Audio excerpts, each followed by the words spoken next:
Ok. ¿Recuerdan qué texto estuvimos estudiando la vez anterior? Estábamos estudiando el capítulo 10 del libro a los Hebreos. Muy bien. ¿Qué versos estuvimos viendo? Del 26, pero no alcanzamos a terminar hasta el del 39.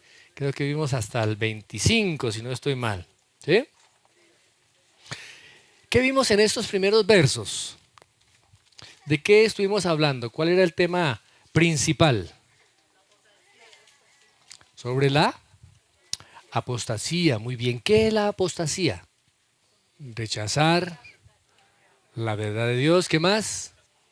Es desertar, ¿cierto? Es un retiro o un abandono intencional de la verdad. Muy bien. ¿Recuerdan cuál es la naturaleza de la apostasía? ¿Cuál es? La incredulidad, ¿cierto? La incredulidad. O sea, voluntariamente se rechaza la verdad, el conocimiento. ¿Mm? Muy bien. ¿Recuerdan cuáles son las características de la apostasía?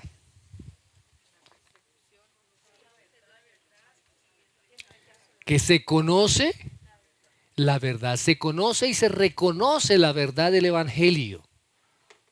O sea, hay un conocimiento intelectual de la verdad. Se conoce el Evangelio. Muy bien, y el segundo aspecto, se rechaza la verdad, se rechaza de manera voluntaria. Muy bien. Vimos también algunas causas de la apostasía. Recordemos cuáles fueron esas causas de la apostasía o cuáles son. La primera es la persecución. Muy bien. ¿Cuál otra? Los falsos maestros, la tentación, la negligencia, el aferrarse a las cosas viejas y abandonar la comunión con los hermanos, la comunión con el cuerpo de Cristo. Ahí ya habíamos quedado la vez anterior. Bueno, muy bien. Vamos a ver qué nos dice el versículo 26, 27, 28, 29, 30 y 31. ¿Ubicados ya todos? Hebreos 10. Dice, porque si pecaremos voluntariamente después de haber recibido el conocimiento de la verdad, ya no queda más sacrificio por los pecados, sino una horrenda expectación de juicio y de hervor de fuego que ha de devorar a los adversarios. El que viola la ley de Moisés, por el testimonio de 2 o 3 testigos, muere irremisiblemente. ¿Cuánto mayor castigo pensáis que merecerá el que pisoteare al Hijo de Dios y tuviere por inmunda la sangre del pacto en la cual fue santificado e hiciere afrenta al Espíritu de gracia? Pues conocemos al que dijo, mía es la venganza, yo daré el pago, dice el Señor. Y otra vez, el Señor juzgará a su pueblo. Horrenda cosa es caer en manos del Dios vivo. Fíjense, mis amados, que en el versículo 26 nos está diciendo que ya no queda más sacrificio por los pecados. El primer resultado de la apostasía es que el apóstata ya queda sin sacrificio que pueda expiar sus pecados. O sea, ya no hay ningún otro sacrificio que a él lo pueda salvar. O sea, quedó por fuera de la salvación. ¿Por qué? Porque el único sacrificio que puede llevar a una persona a la presencia de Dios, reconciliarlo con Dios, expiar sus pecados y darle salvación, es únicamente el sacrificio del Señor Jesucristo. O sea que estas personas ya no tienen ningún tipo de esperanza en cuanto a la salvación. Estarán separados totalmente de Cristo por toda la eternidad. Recuerden que los antiguos sacrificios que se hacían en el judaísmo en ese tiempo que fue escrita esta carta iban a pasar ya en poco tiempo, ¿cierto? Y recordemos que también hablamos que estos sacrificios pues eran realmente ineficaces, porque el único sacrificio realmente eficaz que se hizo una sola vez fue el sacrificio del Señor Jesucristo. O sea que cuando la persona se aleja de este sacrificio, cuando la persona no cree en este sacrificio, ya no hay ninguna opción de salvación. Esa persona está condenada a la pena de muerte. Tremenda cosa. Muy bien. ¿Qué dice el verso 27? Dice, sino una horrenda expectación de juicio y de hervor de fuego que ha de devorar a los adversarios. ¿Cuál es el segundo resultado de la apostasía? El segundo resultado es el juicio. Juicio. Ahora, la Biblia habla de en cuanto mayor es el pecado, también mayor será el juicio. ¿Cuál es el mayor pecado? La apostasía. La apostasía, mis hermanos, es el mayor pecado. Y por cuanto es el mayor pecado, también tendrá el más severo juicio. ¿Sí? ¿Estamos hasta ahí? ¿Por qué? Porque esta persona que se aleja de Dios, ¿sí? Dios la ve como un enemigo, como un adversario.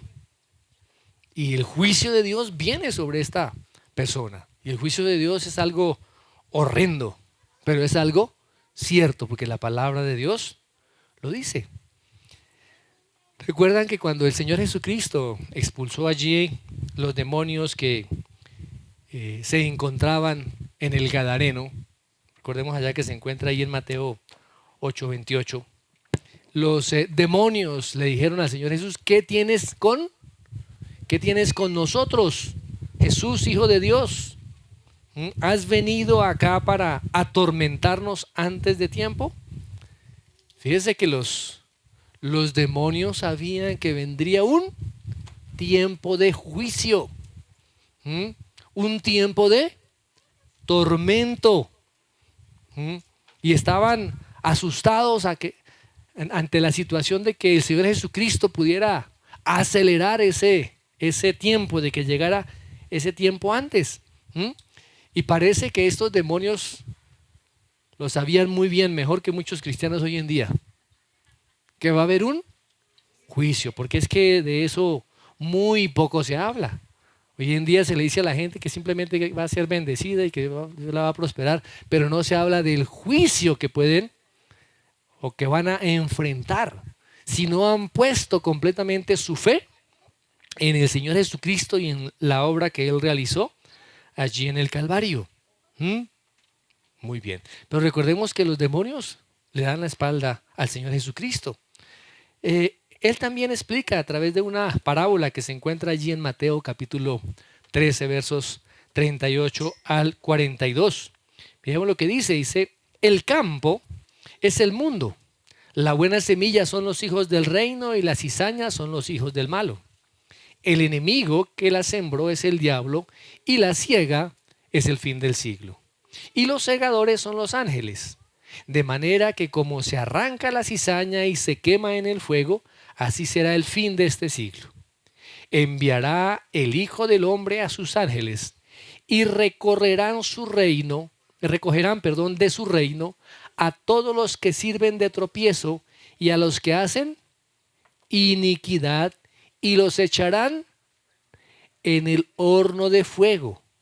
Allí será el lloro y el crujir de dientes. Más adelante el Señor narra otra parábola también con respecto al juicio. Miremos lo que dice Mateo 13, el 49 al 50. Dice, así será el fin de los siglos. Saldrán los ángeles y apartarán a los malos de entre los justos y los echarán en el horno de fuego. Allí será el lloro y el crujir de dientes.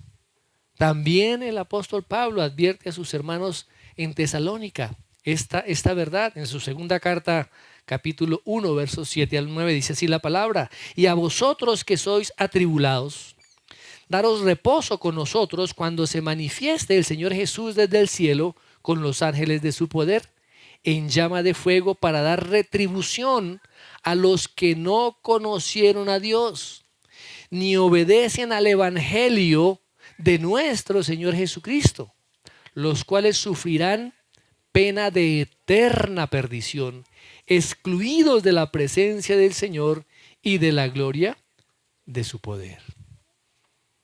O sea, el juicio y el infierno, mis hermanos, son una realidad. ¿Por qué? Porque Dios así lo dice. Ahora, a veces se piensa que el Antiguo Testamento muestra un Dios que es un Dios severo, que es un Dios airado, que es un Dios que trae juicio. Hemos a veces tenido ese concepto, ¿cierto? Pero la severidad con que el Señor Jesucristo habla en el Nuevo Testamento del juicio y de la ira de Dios es mucho mayor en el Nuevo Testamento que en el Antiguo Testamento. Ojo con eso, mis amados. A veces se pretende que en el Nuevo Testamento Dios es un Dios compasivo solamente y lleno de amor y de misericordia. Pero tanto la ira como el amor y la misericordia de Dios son revelados tanto como en el Antiguo como en el Nuevo Testamento. Lo que pasa es que el Nuevo Testamento nos da una imagen más completa tanto del amor y la misericordia de Dios como también de la ira y del juicio que vendrá. Muy bien. Sigamos, ¿qué dice el verso 28 y 29? El que viola la ley de Moisés por el testimonio de 2 o 3 testigos muere irremisiblemente. ¿Cuánto mayor castigo pensáis que merecerá el que pisoteare al Hijo de Dios y tuviere por inmunda la sangre del pacto en la cual fue santificado e hiciere afrenta al Espíritu de gracia? ¡Wow! Ustedes recuerdan que el Señor Jesús, cuando estaba allí frente a Pilato, para los que están tomando nota, allí en Juan capítulo 19, verso 11, el Señor le dice: el que a ti me ha entregado, mayor pecado tiene. ¿Quién fue el que entregó al Señor Jesucristo? Judas, ¿cierto? Judas fue el que entregó. O sea, los dos, tanto Judas como Pilatos, eran incrédulos. Aunque Judas era parte del equipo de 12 de sus discípulos, pero era incrédulo. Pero no solamente Judas era incrédulo, sino que Judas era apóstata. Pilatos fue incrédulo. Judas fue apóstata. ¿Por qué? Porque Judas tuvo mucha más luz, porque Judas vio la evidencia de la manifestación del Hijo de Dios. Judas caminó por 3 años con el Señor Jesucristo. Por tanto, es mayor culpable y tiene mayor juicio. ¿Vamos, mis amados? Por eso todos los que han recibido mayor luz, mayor entendimiento del Evangelio, también recibirán o serán juzgados con una mayor severidad. ¿Vamos, mis amados? Muy bien. Así que tanto el juicio como aún la culpa van en proporción a la gravedad del pecado. Miremos lo que el Señor Jesucristo dice allí en Lucas capítulo 12. Lucas capítulo 12, versos 47 y 48. Dice: y aquel siervo que sabía la voluntad de su Señor y que no se preparó ni obró conforme a su voluntad, recibirá, ¿cuántos azotes? Muchos azotes. Pero el que no la sabía, no sabía qué, la voluntad de su Señor, e hizo cosas que merecían castigo, será azotado poco. A todo el que le haya dado, a todo el que se le haya dado mucho, mucho se demandará de él. Y al que mucho se le ha confiado, más se le exigirá. Wow. Los que tenemos más luz somos más responsables y tenemos que presentar delante de Dios, de acuerdo a esa luz, nuestros frutos, nuestras obras. ¿Estamos? No va a ser juzgado una persona con la misma severidad una persona que nunca ha escuchado de Cristo, que una persona que ha escuchado de Cristo y que no lo ha reconocido como el Señor, que no ha creído en Él. Y el autor del libro de los Hebreos se está dirigiendo a ese grupo de personas que eran parte de la iglesia. Vamos a verlo más adelante, cómo nos dice que eran parte del cuerpo de Cristo, de la iglesia, y que habían sufrido y que habían pasado por diferentes situaciones. Recuerdan que en el antiguo pacto, quien era culpable, ¿sí?, de un pecado, y ese pecado era sustentado por 2 o 3 testigos, que sí, nosotros lo vimos hacer esto o aquello. ¿Qué sucedía con esta persona? Estaba condenado a la muerte, tenía que morir. Ahora, ninguna ofensa, escúchenme bien, ninguna ofensa en el Antiguo Testamento es comparable con la apostasía, rechazar el evangelio. ¿Estoy entendiendo? ¿Estoy explicando mejor? Ningún pecado, por grave que fuera en el Antiguo Testamento, es comparable con el pecado de la apostasía, de conocer el evangelio y rechazarlo. Muy bien.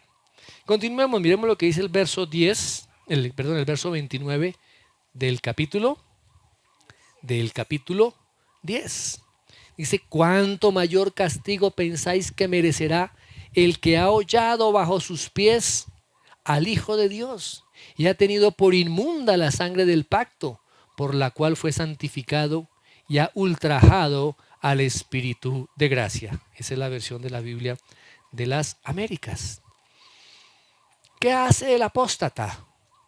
El apóstata rechaza a Dios. Rechaza a Dios. Y si rechaza a Dios, está primero rechazando al Padre.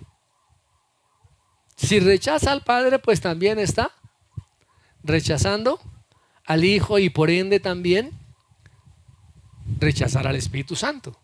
Quien recibe en su vida al Señor Jesucristo como su Señor, quien entrega su vida reconociendo ese señorío de Cristo, está reconociendo también el señorío del Padre y el señorío también del Espíritu Santo. Por eso habla aquí de con pisotear o con hollar, ¿sí?, al Hijo de Dios. O sea que pisotear al Hijo es lo mismo que pisotear al Padre. Y es lo mismo que pisotear también al Espíritu Santo. Y aquí hay una frase interesante que dice, en la cual fue santificado. ¿A quién se refiere eso? ¿A qué se refiere ese? Por la que tuviere por inmunda la sangre del pacto en la cual fue santificado. ¿A quién se está refiriendo eso? ¿A quién? Al Señor Jesucristo.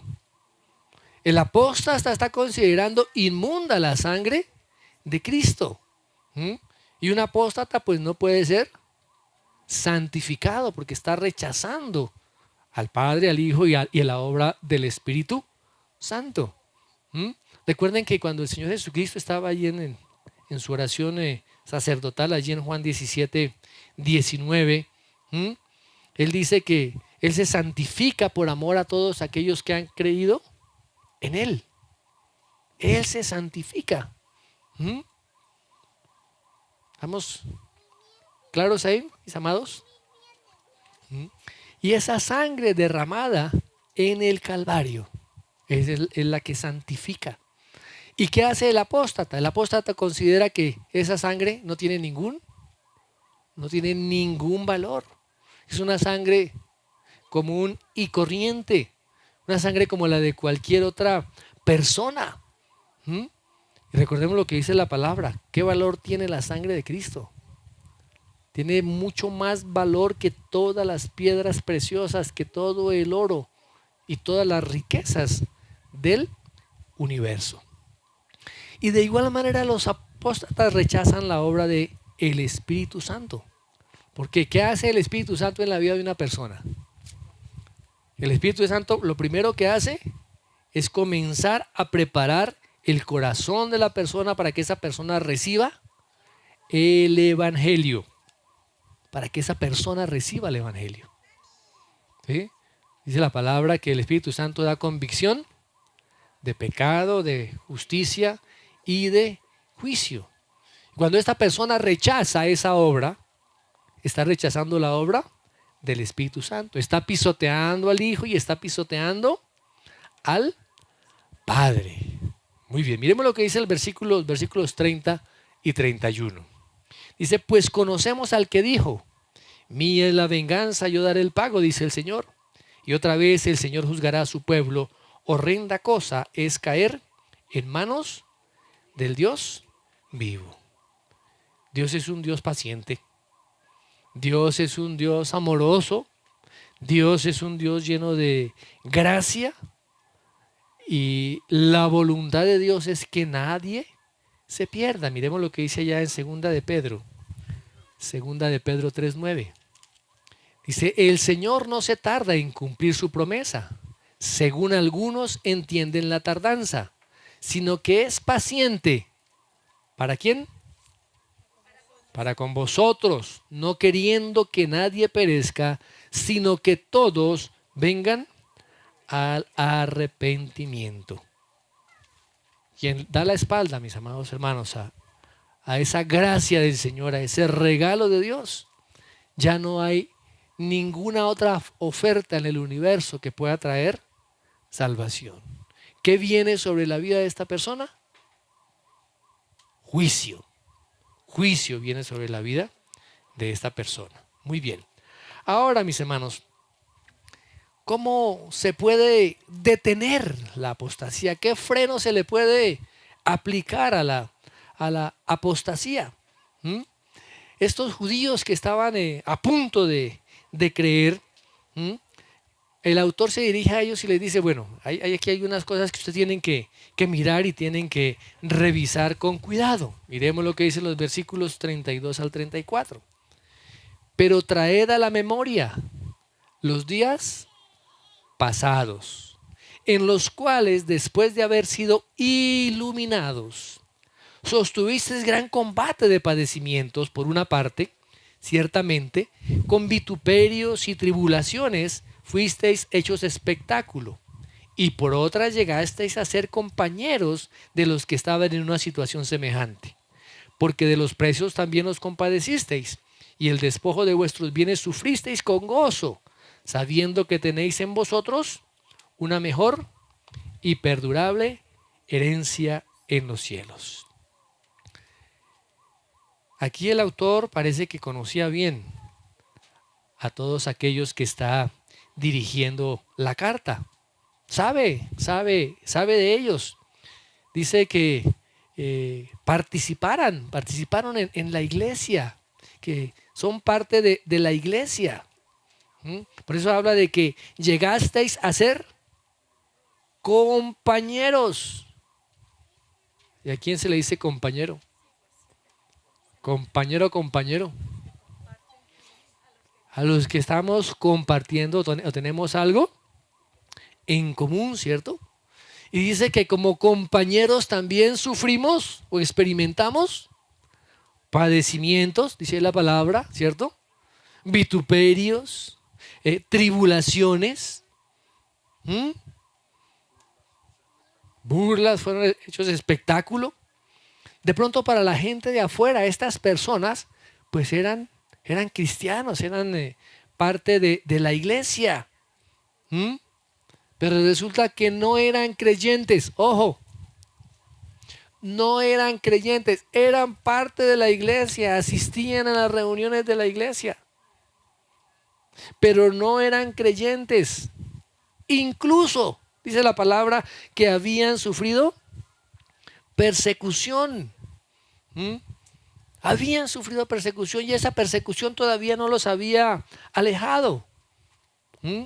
Incluso podían haber experimentado ese primer amor del Cristo. ¿Mm? Habían escuchado de las promesas. ¿Cuántos aquí han escuchado de las promesas del Señor? Todos hemos escuchado de las promesas, ¿cierto? Y muchos se sentían atraídos también por esas promesas. ¿Mm? Pero esta gente lo tenía apenas en un concepto intelectual. Ojo, no habían puesto su fe en el Señor Jesucristo. Eran personas que habían sido atraídas y les gustó, eso está como chévere, está como de moda ser cristiano, ¿cierto? Entonces ya cambian un ritual del domingo por el culto. Personas que experimentaron burlas, que experimentaron persecuciones. Incluso dice que habían perdido sus posesiones. Dice que el despojo de vuestros bienes. ¿Mm? Estaban ahí, sí, perdimos. Tuvimos que salir corriendo, nos estaban persiguiendo. Y dice la palabra, hola, estos judíos también fueron iluminados. ¡Wow! O sea que conocían las cosas básicas del Evangelio. Creo que aquí todos conocemos las cosas básicas del Evangelio, porque aquí no creo que no hay ningún nuevo hoy. Bueno, de pronto un joven allá, nuevo que hasta ahora está comenzando a conocer las cosas del Evangelio. Pero ya los demás son viejos, ya llevan más de una semana. ¿Ah? Y conocemos todas las cosas básicas del Evangelio. Pero mis hermanos, si ese conocimiento no va acompañado de una fe genuina, no somos salvos. Está de pronto en el camino correcto para comenzar a creer. Pero si no ha creído en la obra del Señor Jesucristo, ni es cristiano, ni es salvo. Así que aquí el autor les está diciendo, oiga, pónganse a pensar, miren atrás, traigan el recuerdo de los días pasados. Ustedes conocieron el Evangelio, conocen la verdad de la obra del Señor Jesucristo, padecieron, sufrieron, fueron despojados de muchas de sus pertenencias. Piensen en eso. Recuerden ese sufrimiento, recuerden ese servicio aún, porque hay gente también que servía en la iglesia. Y el autor le está diciendo, ojo, atentos a eso. Eso los tiene que llevar a poner su fe en el Señor Jesucristo, a creer verdaderamente en el Evangelio. Le está diciendo, oiga, no se rindan. Comenzaron a caminar y se van a echar para atrás.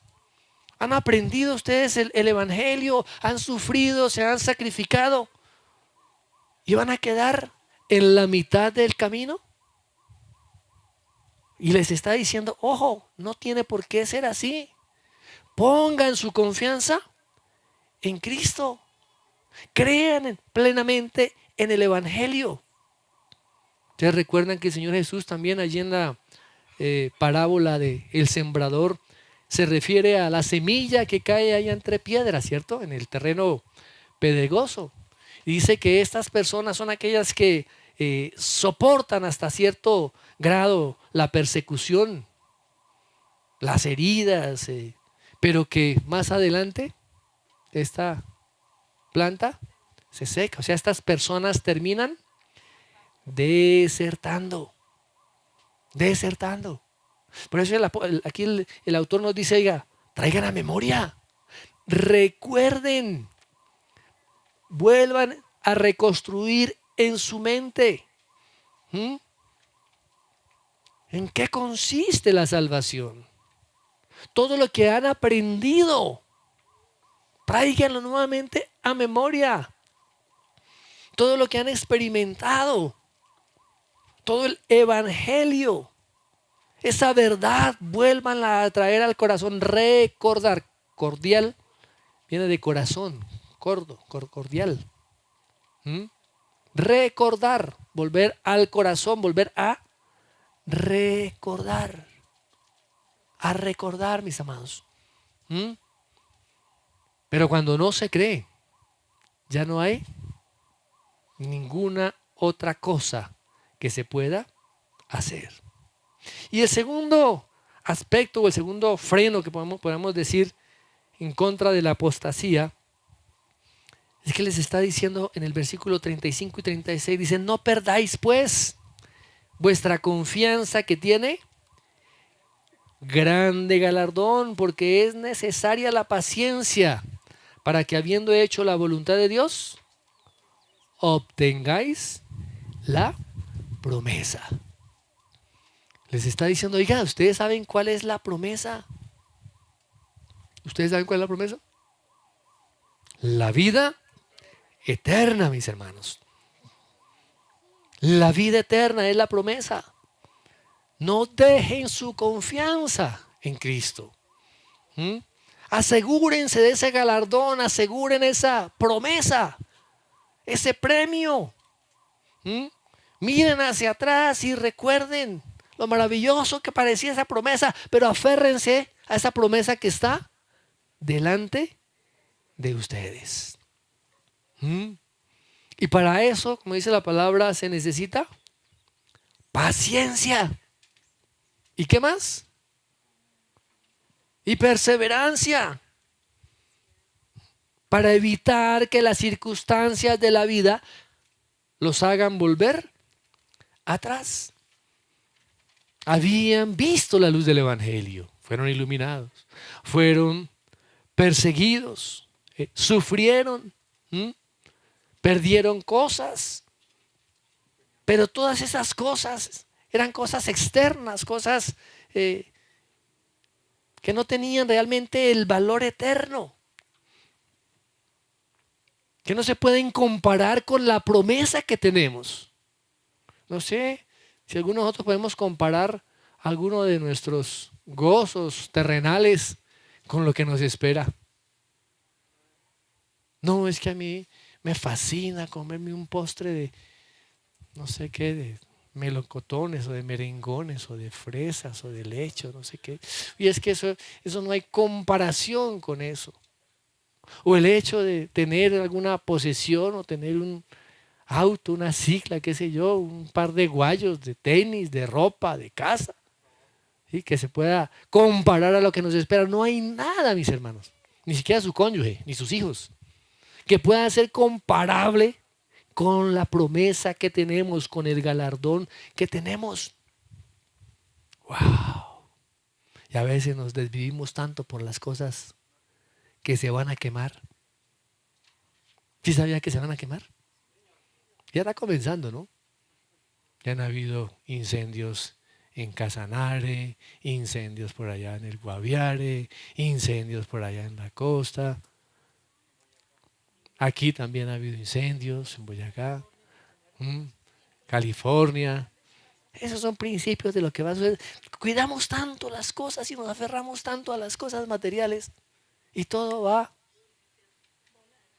a ser pasado, dice la palabra, por el fuego. Ahora eso no significa que debemos ser administradores negligentes, no. Tenemos que ser sabios administradores con lo que nosotros tenemos, porque no nos pertenece a nosotros, sino les pertenece a Dios. Mis amados, sí, la iglesia de hoy en día no se diferencia mucho también de la iglesia de esa época. Actualmente hay muchas personas dentro de la iglesia que a nuestro punto de vista humano parecen ser cristianos, parece que son salvos, pero que realmente no lo son. Porque cuando van a venir, cuando vengan los tiempos difíciles, cuando venga la prueba, se van a echar atrás. Esta pandemia sirvió para mostrar eso. Hablábamos en estos días con los pastores. ¿Cuántos se le fueron? No, a mí me fueron como 30, a mí como 40. ¿Y a usted? No, a mí no me quedó nadie. Se fueron ante una situación como estas. Se apartaron del Señor, se apartaron de la comunión con los santos. Por eso es que el Señor dice, mire, en aquel día muchos me dirán, Señor, Señor, en tu nombre echamos fuera demonios, en tu nombre, Señor, hicimos milagros. ¿Y qué va a decir el Señor? Apártense de mí, hacedores de maldad. Wow. Esto nos tiene que llevar, mis amados hermanos, a examinar nuestra propia vida. Porque es que a veces escuchamos estos mensajes y este mensaje está bueno para fulanito, ¿no? Para fulanito. Ese es el apóstata. No, nosotros no tenemos ni las herramientas ni se nos ha encomendado el trabajo de identificar a los apóstatas. ¿Sí? Es para revisarnos. La palabra dice, examínese cada uno a sí mismo si está en la verdad, en la fe. Miremos lo que dice el verso 37, 38 y 39. Porque aún un poquito y el que ha de venir vendrá y no tardará. Mas el justo vivirá por fe. Y si retrocediere no agradará a mi alma. Pero nosotros no somos de los que retroceden para perdición, sino de los que tienen fe para preservación del alma. Mis amados, el sufrimiento no dura para siempre. El sufrimiento no dura para siempre. Como hay un dicho popular que dice que no hay mal que dure 100 años ni cuerpo que lo resista. Todo en esta vida es pasajero. Todo pasa, aún las dificultades, las pruebas, las tentaciones, el sufrimiento pasa. Pero la salvación en el Señor Jesucristo es permanente. Es eterna. Dice la palabra que el Señor vendrá. Dice que no tardará. ¿Y qué viene a hacer? A poner orden. A poner orden en este mundo. Dice que no tardará. Dice que habrá un cielo nuevo y habrá una tierra nueva. Pero ¿qué tenemos que hacer nosotros? Delante del Señor tenemos nosotros que ser justos. Ojo. Y esa justificación solamente viene por medio de la fe. De la fe. ¿De la fe en qué? ¿De la fe en quién? De la fe en la obra del Señor Jesucristo en la cruz. Y si nosotros somos justificados por la fe, de la misma manera debemos vivir. ¿Cómo? Por la fe. Somos justificados por la fe y nuestra vida, nuestro diario vivir debe ser por fe. De tal manera que la fe es fundamental, es básica, mis amados hermanos, para la vida espiritual. Es fundamental. Si no tenemos fe, ¿es necesario el conocimiento del Evangelio? Claro. Necesitamos conocer el Evangelio y poner nuestra fe en ese autor y consumador del Evangelio, el autor y consumador de la fe. ¿Mm? ¿Es posible que suframos? Claro, claro, no es posible. Nos lo advirtió el Señor. Van a sufrir por causa mía. Los van a despreciar por causa mía. ¿Ah? ¿Qué tenemos que hacer nosotros? Servir a los demás y particularmente a los del pueblo de Dios. Como parte de la iglesia, ¿usted cómo está sirviendo a sus hermanos? Porque aquí no queremos cristianos banqueros. No es que tengan bancos y cosas de esas, no. Es que solamente vienen los domingos a ocupar una banca, pero de resto no está haciendo absolutamente nada para la obra del Señor Jesucristo. El Señor nos ha mandado que como iglesia tenemos una responsabilidad y un trabajo que llevar a cabo. ¿Cuál es ese trabajo? El hacer discípulos. El hacer discípulos. Tenemos que servir como discípulos en el pueblo de Dios, al pueblo de Dios, a nuestros hermanos. Es parte de nuestra comisión. Nos edificamos unos a otros, nos exhortamos unos a otros, crecemos en el conocimiento del Señor. El Espíritu Santo obrando en cada uno para cada día asemejarnos más a Cristo. Pero ahí no termina la labor. No es que yo la paso chévere en la iglesia y allá siente uno el amor y que lo quieren y domingo a domingo nos damos un abrazo y listo. ¿Qué estás haciendo entre semana? ¿A cuántas personas le está compartiendo el Evangelio? ¿Cuánto tiempo pasa de rodillas delante del Señor diciéndole, Señor, dame discípulos, dame hijos espirituales? Es muy fácil pasar de agache, mis amados. Es fácil. La fe que trae esa verdadera salvación nos lleva a comunicar ese mensaje a otros. A comunicar el mensaje del Evangelio a aquellos que están viviendo en oscuridad y en tinieblas. ¿Cómo nosotros podemos callarnos semejante noticia? ¿Cómo lo podemos hacer? Es nuestra tarea. Y ojo, como lo hemos visto en estos días en nuestra reunión de varones, particularmente de los hombres. ¿Me escuchan, varones? Es responsabilidad de los hombres. Los hombres somos los responsables de nuestro hogar. Los hombres somos los responsables de el trabajo en la iglesia. Los hombres somos los responsables de ir y hacer discípulos. Primero comenzando por los hijos. Porque hay muchos padres que ni siquiera discipulan a sus hijos. Hágalo su merced, mamita. Eso no es la responsabilidad de la mujer. Es la responsabilidad del sacerdote de la casa. El varón es el que tiene que enseñar. El varón es el que tiene que discipular.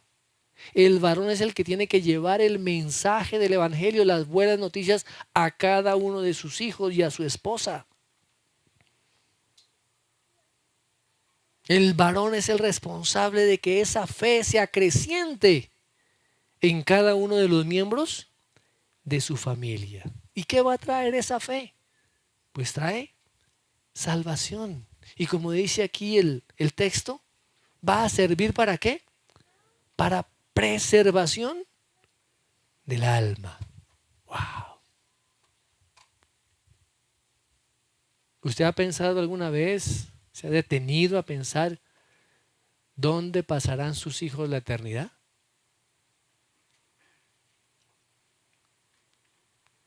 Y esa es responsabilidad suya. ¡Wow! ¿Dónde pasarán sus generaciones la eternidad? Y aquí el autor, mis amados, termina con una noticia esperanzadora. Él está confiando en que muchos de los que están recibiendo esta carta realmente crean, realmente pongan su fe en el Señor Jesucristo. Por eso dice, no somos de los que retroceden para perdición. Somos de los que seguimos en la carrera, seguimos en la lucha. Somos de aquellos que no desfallecemos ante los sufrimientos. Somos aquellos que no cedemos ante las tentaciones. Somos aquellos que obedecemos la voz de Dios y llevamos el evangelio. ¡Wow! Esa es nuestra tarea. Esa es nuestra tarea. ¿Cuántos discípulos? ¿A cuántos discípulos les está compartiendo la palabra? Si no lo está haciendo, hermano, revísese, porque es que esa es nuestra tarea. Esa es nuestra tarea. ¿Cómo crece la familia?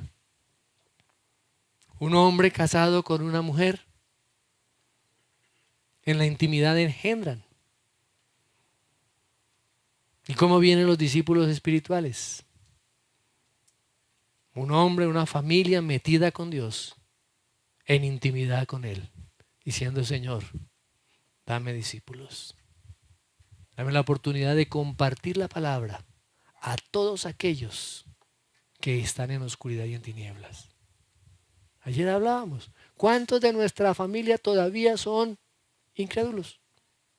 ¿Cuántos? ¿Y qué hemos hecho? ¿Qué hemos hecho, mis amados? ¿Hemos siquiera orado por ellos, clamado por ellos, derramado nuestro corazón delante del Señor, gimiendo e intercediendo por ellos? Pues eso sí, que chupen, eso sí. Porque me han hecho la guerra y me han menospreciado y me han hecho a un lado por ser cristiano. Mis amados, no hemos tenido que soportar hasta la muerte, como dice la palabra. Dios nos está llamando a despertar, a poner plenamente nuestra fe en la obra del Señor Jesucristo y a compartir el evangelio. Creamos plenamente lo que dice el Señor a través del apóstol Pablo allí en Romanos 1, 16, 17. No me avergüenzo del evangelio, porque es poder de Dios. Es el evangelio el que va a transformar la vida de esas personas. Es el evangelio el que va a traer salvación a ellos. Usted tiene que compartir el evangelio, las verdades del evangelio. La obra de conversión, la obra de regeneración la va a hacer el Espíritu Santo en la vida de estas personas. Pero nos corresponde a nosotros ir. Ir, ¿cuándo? A tiempo y a destiempo. Ya. Ya, mis amados hermanos. Ya. Amén. Oremos. Señor, te damos gracias por tu preciosa palabra. Porque tu palabra nos desafía, Señor, a examinar nuestro propio corazón, a ver y a entender si realmente estamos en la fe, si realmente hemos creído en el evangelio y hemos puesto toda la fe en el Señor Jesucristo. Reconocemos, Señor, que nos hace falta tanto.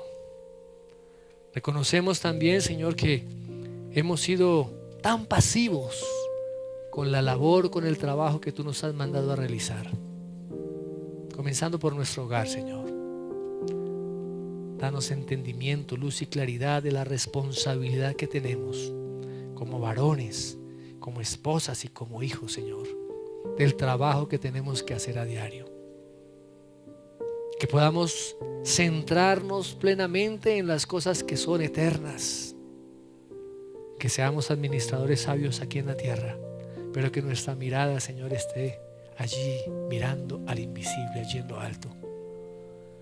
Te ruego, Señor, que por tu Espíritu Santo traigas una verdadera convicción a cada una de nuestras vidas. Que podamos, Señor, sentir la carga y el dolor por aquellos que se están perdiendo a nuestro lado. comenzando por nuestros familiares, las personas que están al lado en nuestro trabajo, en nuestra vecindad, nuestros amigos. Dios coloca esa carga de dolor en nuestro corazón, para que podamos, Señor, primero delante de ti clamar por ellos, y también, Señor, con denuedo ir a predicar el mensaje del Evangelio de la cruz. Gracias, amado Dios. Gracias, precioso y eterno. Bendecimos tu nombre y te damos gracias en el nombre de Jesús. Amén y amén.